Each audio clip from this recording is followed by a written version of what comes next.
আসসালামু আলাইকুম প্রিয় বন্ধুরা, সবাই কেমন আছেন? আমি আশিকুল বারাত আজকে অনেক দিন পর ক্যামেরার সামনে হাজির হয়েছি এবং আজকে হাজির হয়েছি স্যামসাংয়ের একটি ডিভাইস নিয়ে। হ্যাঁ, ঠিকই শুনছেন, অনেক দিন পর আজকে স্যামসাংয়ের কোনো ডিভাইসের রিভিউ আসছে আমাদের চ্যানেলে। আজ কথা বলবো স্যামসাংয়ের নতুন ডিভাইস স্যামসাং M53 নিয়ে।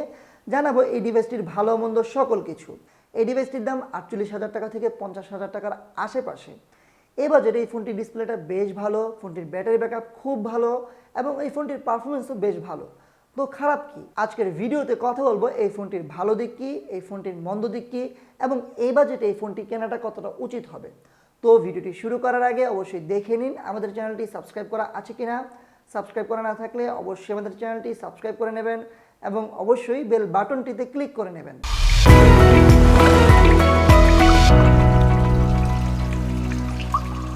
হ্যালো বন্ধুরা, সবাইকে স্বাগতম তরল প্রযুক্তির ইউটিউব চ্যানেলে। এই ডিভাইসটি আপনারা পেয়ে যাবেন জ্যাক অ্যান্ড গ্যাজেটে অফিসিয়াল প্রাইসে। আর দাম সবসময় ওঠানামা করে, আর বর্তমানে যেহেতু ডলার প্রাইসটা স্টেবল না, তাই রিসেন্ট প্রাইস জানতে যোগাযোগ করুন জ্যাক অ্যান্ড গ্যাজেটের ফেসবুক পেজ, গ্রুপ কিংবা সরাসরি ফোনেও তাদের সাথে যোগাযোগ করতে পারেন। প্রথমেই কথা বলা যাক এই ফোনটির ডিসপ্লে, ডিজাইন এবং ডিউরেবিলিটি নিয়ে। এই ফোনটিতে ডিসপ্লে হিসেবে পাচ্ছেন 6.7 ইঞ্চির ফুল এইচডি প্লাস রেজলিউশনের ডিসপ্লে। ডিসপ্লেটি সুপার অ্যামোলেড প্লাস প্যানেলের ডিসপ্লে, আর এখানে পাচ্ছেন 120 হার্জ রিফ্রেশ রেট। আর স্যামসাং M53 ডিসপ্লের প্রোটেকশন হিসেবে পাচ্ছেন কর্নিং গোরিলা গ্লাস 5 প্রোটেকশন। ডিসপ্লের কোয়ালিটি নিয়ে বললে এ বাজেটে এই ফোনটির ডিসপ্লে বেশ ভালো লেগেছে। ডিসপ্লেটা বেশ কালারফুল। স্যামসাংয়ের ডিসপ্লে হিসাবে এখানে ডিসপ্লে নিয়ে অভিযোগ করার কিছুই নেই। কালার অ্যাকুরেসি বেশ চমৎকার। ডিসপ্লেটা ভাইব্রেন্ট, যে কোনো কালার খুব ভালোভাবে ফুটে উঠেছে। ডিসপ্লের উপরে রয়েছে পাঞ্চ হোল, আর চারপাশে চিন ও বেজেল অনেক কম থাকায় ইউটিউবে কন্টেন্ট ওয়াচিং এক্সপিরিয়েন্স বেশ ভালো। এছাড়াও ডিসপ্লেটা বেশ ব্রাইট, যে কোনো লাইটিং কন্ডিশনে ফোন ব্যবহার করতে কোনো ধরনের অসুবিধা হয়নি। এই ডিসপ্লেটির একটা ভালো দিক হচ্ছে ডিসপ্লেটা 120 হার্জ রিফ্রেশ রেটের, যে কারণে স্ক্রলিং করে ব্রাউজিং করে স্মুথ একটা ফিল পেয়েছি। ওভারঅল এ বাজেটে ওয়ান অফ দ্য বেস্ট একটি ডিসপ্লে পাচ্ছেন স্যামসাং M53-তে। কথা বলা যাক এই ফোনটির ডিজাইন নিয়ে। এই ফোনটির ডিজাইন আমার কাছে বেশ ভালো লেগেছে। ফোনটি বেশ হালকা, মাত্র 180 গ্রামের আশেপাশে। এক হাতে আরামে ব্যবহার করার মতো একটি ডিভাইস। ডিভাইসটা যদিও বেশ বড়, তবে যেহেতু হালকা ডিভাইস, এক হাতে ব্যবহার করতে কোনো ধরনের অসুবিধা হয়নি। এই ফোনটিতে কোনো ধরনের হেডফোন জ্যাক নেই, যেটা আমার কাছে একটা ড্রব্যাক মনে হয়েছে। তবে এই ফোনটিতে রয়েছে টাইপ সি চার্জিং পোর্ট। এই ফোনটির সাউন্ড কোয়ালিটি কিন্তু বেশ ভালো লেগেছে। এখানে সাউন্ডটা এত বেশি লাউড না, তবে সাউন্ডটা খুবই ক্লিয়ার। যারা শুনবেন তাদের কাছে বেশ ভালো লাগবে। ফোনটির ডান পাশে পাচ্ছেন ভলিউম আপ ডাউন বাটন এবং লক বাটন, এবং লক বাটনে পেয়ে যাচ্ছেন ফিজিক্যাল ফিঙ্গারপ্রিন্ট সেন্সর। নিচের দিকে পাচ্ছেন টাইপ সি চার্জিং পোর্ট এবং স্পিকার, এবং ফোনটির বাম পাশে পাচ্ছেন সিম ট্রে, যেখানে পাচ্ছেন হাইব্রিড সিম স্লট, অর্থাৎ আপনি দুইটি সিম একসাথে ব্যবহার করতে পারবেন কিংবা একটি সিম এবং একটি মেমোরি কার্ড একসাথে ব্যবহার করতে পারবেন, যেটা আমার কাছে এই ফোনটির একটি কনস মনে হয়েছে। কেননা এই ফোনটিতে দুইটি সিম এবং একটি মেমোরি কার্ড যদি একসাথে ব্যবহার করা যেত তাহলে অবশ্যই ভালো হতো। কারণ বর্তমানে আমরা দেখি অনেকে কিন্তু ডুয়াল সিম ব্যবহার করে থাকি এবং পাশাপাশি একটা মেমোরি কার্ডও ব্যবহার করে থাকি। আর যেহেতু এই ফোনটিতে পাচ্ছেন 128 জিবি স্টোরেজ, সেহেতু আমার কাছে মনে হয়েছে যে এখানে ডেডিকেটেড সিম স্লট থাকলে ভালো হতো। ওভারঅল এই ফোনটির ডিসপ্লে, ডিজাইন এবং ডিউরেবিলিটি আমার কাছে বেশ ভালো লেগেছে।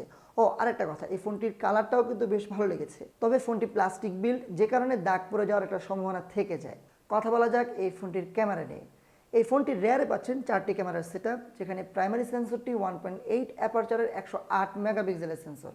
এছাড়া আরও পাচ্ছেন 2.2 অ্যাপারচারের 8 মেগাপিক্সেলের একটি আলট্রাওয়াইড ক্যামেরা, এবং আরও পাচ্ছেন 2.4 অ্যাপারচারের 2 মেগাপিক্সেলের ম্যাক্রো লেন্স এবং 2 মেগাপিক্সেলের ডেপথ সেন্সর। ক্যামেরার কোয়ালিটি নিয়ে বললে এখানে প্রাইমারি ক্যামেরায় তোলা ছবিগুলোতে বেশ ভালো ডিটেলস পাওয়া গিয়েছে।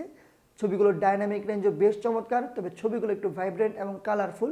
যাদের কাছে কালারফুল ছবি ভালো লাগে তাদের কাছে এই ফোনটির ক্যামেরার ছবিগুলো বেশ ভালো লাগবে।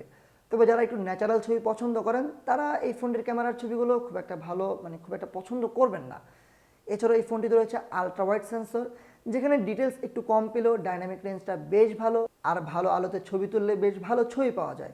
এছাড়াও রয়েছে পোর্ট্রেট মোড, যেখানে মোটামুটি ছবি পাওয়া যায়, অর্থাৎ এই ছবিগুলোতে ডিটেলস একটু কম, ডিসেন্ট কোয়ালিটির ছবি। তবে আমার কথা হচ্ছে এখানে যে পোর্ট্রেট এবং ম্যাক্রো সেন্সরটা রয়েছে, এই দুইটা সেন্সর আমার কাছে খুব একটা কাজের মনে হয়নি। লো লাইটে ডিসেন্ট ছবি আসে, যেখানে নয়েজ অনেক কম পেয়েছি। আর এছাড়াও এখানে নাইট মোডে বেশ ভালো ছবি আসে। তবে প্রায় 50,000 টাকার একটি ফোন হিসেবে ক্যামেরা আরেকটু ভালো আশা করেছিলাম। এই ফোনটির সামনে পাচ্ছেন 2.2 অ্যাপারচারের 32 মেগাপিক্সেলের সেন্সর, যেখানে প্রাইস হিসাবে তেমন কোনো ইমপ্রেসিভ ছবি পাইনি। ছবিগুলোতে একটা সফটনেস কাজ করছিল যেটা ভালো লাগেনি। ফোনটি দিয়ে সর্বোচ্চ 4K রেজলিউশনে ভিডিও শ্যুট করা যায়, তবে স্ট্যাবিলাইজেশন কাজ করে অনলি 1080p মোডে। ভিডিও কোয়ালিটি ভালো লেগেছে, সামনের ক্যামেরায় 4K রেজলিউশনে শ্যুট করা যায়। এই হিসেবে যারা ভ্লগিং করেন তাদের কাছে কিন্তু এই ফোনটির ক্যামেরা বেশ কাজে দেবে। ওভারঅল স্যামসাং M53 এর ক্যামেরার ছবিগুলো কিন্তু দাম হিসাবে তেমন একটা ভালো লাগেনি, তবে ভিডিওর কোয়ালিটি আমার কাছে অনেক ভালো লেগেছে। এই ফোনটিতে পাচ্ছেন 5000 mAh এর বিশাল ব্যাটারি, তবে বক্সে কোনো ধরনের চার্জার পাবেন না, আর এই ফোনটি 25 ওয়াটের চার্জিং সাপোর্টেড। ব্যাটারির কোয়ালিটি নিয়ে বললে এই ফোনটির ব্যাটারি ব্যাকআপ আমার কাছে বেশ ভালো লেগেছে, বিশেষ করে 120 Hz রিফ্রেশ রেটেও কিন্তু এই ফোনটি ফুল একদিন সাপোর্ট দিয়েছে আমাকে। আর এছাড়া খুব হেভি ইউজে এই ফোনটি বলা যায় 7 থেকে 8 ঘন্টার মতো ব্যাটারি ব্যাকআপ দেবে। সো এই হিসেবে বলা যায় এই ফোনটির ব্যাটারি ব্যাকআপ কিন্তু বেশ ভালো। কথা বলবো এই ফোনটির সফটওয়্যার এবং পারফরমেন্স নিয়ে। এই ফোনটিতে মিডিয়াটেকের ডাইমেনসিটি 900 ব্যবহার করা হয়েছে, যা 6 ন্যানোমিটার আর্কিটেকচার বেসড একটি প্রসেসর। আর এখানে ইউআই হিসেবে পাচ্ছেন One UI 4.1 বেসড অ্যান্ড্রয়েড 12। এই ফোনটির ভালো দিক হচ্ছে One UIটা বেশ স্মুথ পারফর্ম করেছে, অ্যানিমেশন ট্রানজিশন স্পিড বেশ ভালো, যে কোনো অ্যাপ খুব দ্রুত ওপেন হয়ে যায়, একটি অ্যাপ থেকে অন্য একটি অ্যাপে খুব দ্রুত এবং স্মুথলি রান করে। এছাড়াও হেভি ইউজে ফোনটি বেশ ভালো পারফর্ম করবে। মোটামুটিভাবে যারা ফেসবুকিং করেন, ব্রাউজিং করেন, তাদের কাছে এই ফোনটির পারফরমেন্স বেশ ভালো লাগবে। তো ওভারঅল 50,000 টাকার একটা ফোন, এই বাজেটে এই ফোনটি কি কেনা উচিত হবে? দেখুন, এই ফোনটির ডিসপ্লে বেশ ভালো, ফোনটির ডিজাইনও আমার কাছে ভালো লেগেছে, ফোনটির ব্যাটারি ব্যাকআপ ভালো লেগেছে, এবং পারফরমেন্স যারা গেমার না অর্থাৎ যারা মডারেট ইউজার তাদের জন্য কিন্তু বেশ ভালো। বাট এই ফোনটির একটা খারাপ দিক হচ্ছে এই ফোনটির ক্যামেরা। এখানে আমি ক্যামেরার যে শাটারটা আছে, শাটার স্পিড একটু স্লো পেয়েছি, যে কারণে রাতের বেলায় ছবি তুলতে একটু সমস্যা হচ্ছিল। এছাড়াও ছবিতে ডিটেলস একটু কম পেয়েছি, ছবিগুলো অতিরিক্ত কালারফুল মনে হচ্ছে আমার কাছে, তবে ভিডিও কোয়ালিটি বেশ ভালো। এখন একটা কথা কি, যে বর্তমান সময়ে কিন্তু ফোনের দাম অনেক বেশি, শুধু ফোনের দামেই না, সব কিছুর দামই বেশি। আমরা জানি যে বর্তমানে ডলার কিন্তু খোলা মার্কেটে 114 টাকা 115 টাকায় বিক্রি হচ্ছে। তো এই হিসাবে বলা যায় যে 50,000 টাকার আশেপাশে এই ফোনটা ছাড়া কিন্তু তেমন কোনো প্রতিদ্বন্দ্বী নেই। তাই এই হিসেবে বলা যায় স্যামসাং M53 50,000 টাকায় খুব বিক্রি হবে, অর্থাৎ এই বাজেটে এই ফোনটি খুব চলবে। বাট আপনাদের কি কেনা উচিত? আমার কাছে মনে হয় এই বাজেটে কিংবা একটু বাড়িয়ে অন্য কোনো ফোন নেওয়া উচিত হবে, কেননা 50,000 টাকা যারা ফোন কিনতে যাচ্ছেন ওই অনুযায়ী এই ফোনটির ক্যামেরা কিন্তু তেমন ভালো না। আর এছাড়াও প্লাস্টিক বিল্ড এই হিসাবেও একটা ড্রব্যাক বা কনস বলা যায়। তো আপনাদের কাছে কেমন লেগেছে স্যামসাং M53? আপনারা কি এই ফোনটি কিনবেন এই বাজেটে? অবশ্যই কমেন্ট বক্সে জানাতে ভুলবেন না। সবাইকে অনেক অনেক ধন্যবাদ। আসসালামু আলাইকুম ওয়া রাহমাতুল্লাহি ওয়া বারাকাতুহু। সবাই ভালো থাকবেন এবং সুস্থ থাকবেন, এবং চ্যানেলটি অবশ্যই সাবস্ক্রাইব করবেন। বাই।